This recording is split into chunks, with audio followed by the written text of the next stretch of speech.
শেষ হয়ে যাবে, দুনিয়া থেকে সত্য শেষ হয়ে যাবে, দুনিয়াতে মা বাবার নাফরমান করনেওয়ালা বেশি হয়ে যাবে, মানুষেরা ঝুট কথা বেশি বলবে, জেনা ব্যভিচার আম হয়ে যাবে, আমানতে খেয়ানত হয়ে যাবে, এই জমিনেতে লড়াই যুদ্ধ শুরু হয়ে যাবে।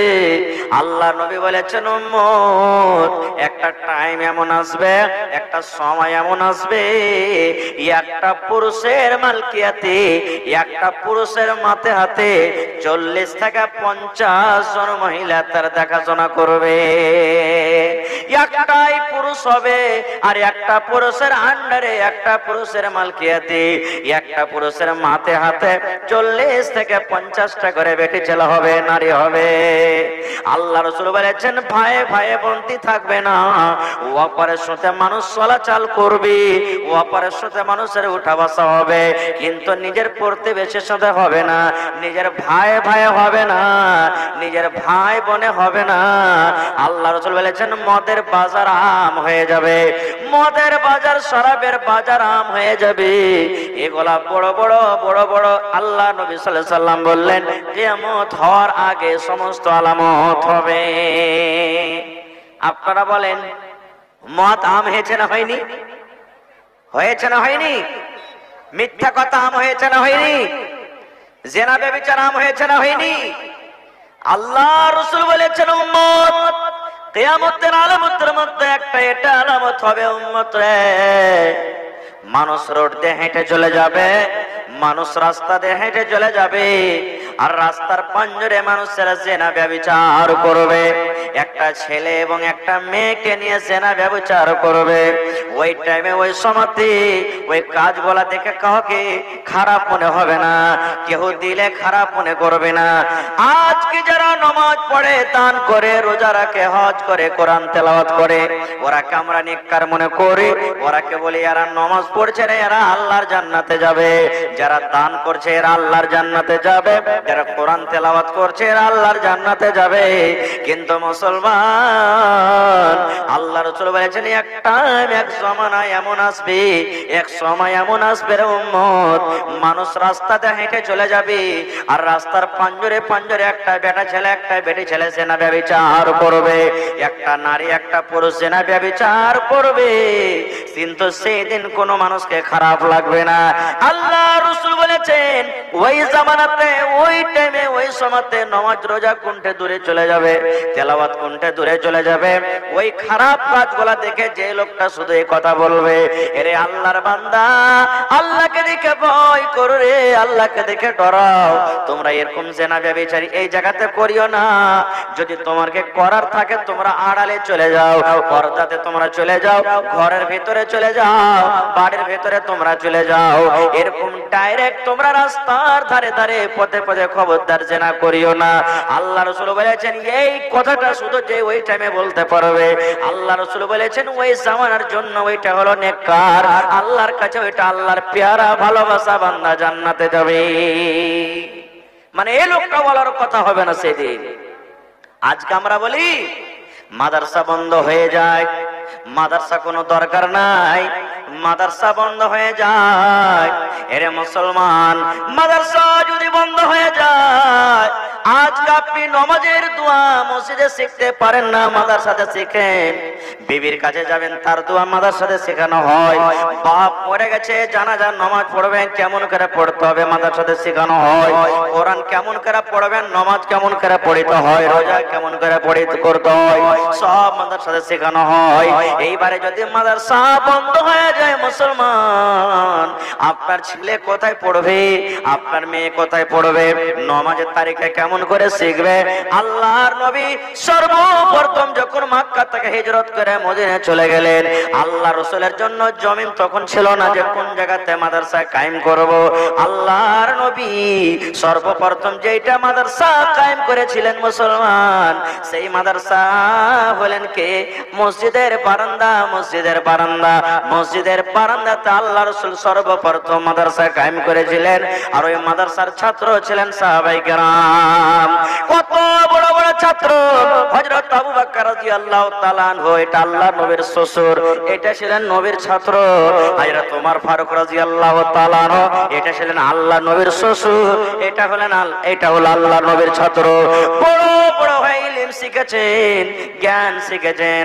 ওরে মুসলমান, হযরত আবু হুরায়রা রাদিয়াল্লাহু তাআলা আনহু, হাদিসের ভিতরে এসেছে আবু হুরায়রা একজন এমনই সাহাবী, খায়া না খায়া, কখন খেতে পেতেন কখন পেতেন না, ভোগের কারণে রাস্তাতে শুয়ে শুয়ে থাকতেন, যে কোনো মানুষ তখন আমাকে দেখবে আবু হুরায়রা ক্ষুধার কারণে ভোগের কারণে রাস্তাতে শুয়ে আছে, তখন আমার হাত খানটাকে ধরে কেউ জাগির দিবে, আমার হাত খানটাকে ধরে কেউ বাড়িতে নিয়ে যাবে, দুটা দানা দিবে।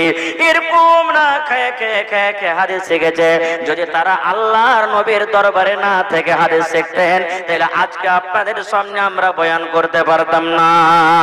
নারে তাকবীর! খারজা করতে কামে যাব না। তাহলে কিয়ামত, এই যে কিয়ামত হবে কখন? আল্লাহ রাসূল বলেছেন, এই দুনিয়াতে পৃথিবীতে যতদিন পর্যন্ত আল্লাহ আল্লাহ আল্লাহ লেনেওয়ালা একটাও লোক দুনিয়াতে বেঁচে থাকবে, ততদিন কিয়ামত, বলেন অতদিন কিয়ামত হবে না।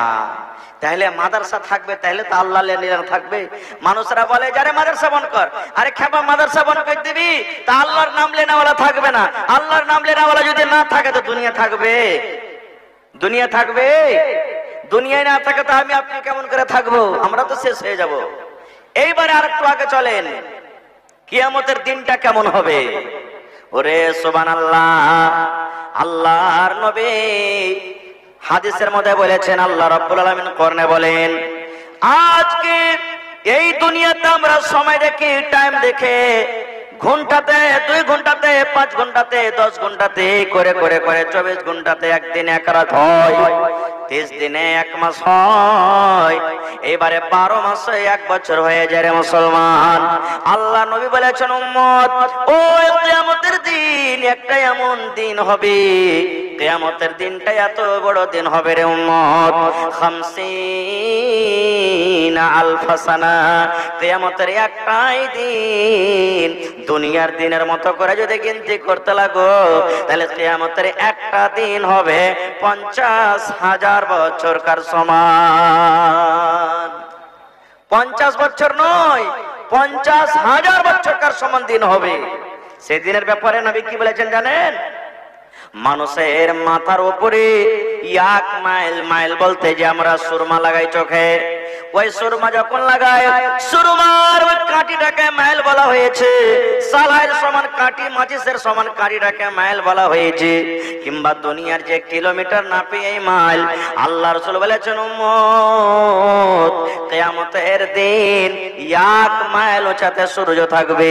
আজকে এত কোটি কোটি মাইল উঁচাতে সূর্য, তবে তার সহ্য করতে পারি না, তার গরম আমাদের সহ্য হয় না। আল্লাহ নবী বলেছেন, উম্মত, তোমার মাত্র 1 মাইল উঁচাতে সূর্য থাকবে। আজকে আমার মাথাতে টুপি আছে, পরনে আমার পায়জামা আছে, আমার গায়ে কাপড় আছে, জামা আছে। আল্লাহ রাসূল বলেছেন, উম্মত রে, যেদিন কিয়ামত কায়েম হবে, হাসরের ময়দান হবে, ওই কিয়ামতের দিন মানুষের শরীরে কোন রকমের কাপড় থাকবে না। যেমন মায়ের পেট থেকে উলঙ্গ হয়ে দুনিয়াতে এসেছে, মায়ের পেট থেকে ন্যাংটা হয়ে দুনিয়াতে এসেছে, এই মতো আল্লাহর সামনে কিয়ামতের দিন দাঁড় হইতে হবে। যখন কথাটা শোনা আল্লাহর নবীর স্ত্রী মা আয়েশা রাদিয়াল্লাহু তাআলা আনহা পাঞ্জরে বসেছিলেন, যেমন নবীর মুখ থেকে শুনলেন, কিয়ামতের দিন কোন মানুষের শরীরে কাপড় হবে না, কোন বেটি ছেলের শরীরে কাপড় হবে না, কোন বেটা ছেলের শরীরে কাপড় হবে না, সমস্ত লোক কিয়ামতের দিন উলঙ্গ হয়ে থাকবে, ন্যাংটা হয়ে থাকবে।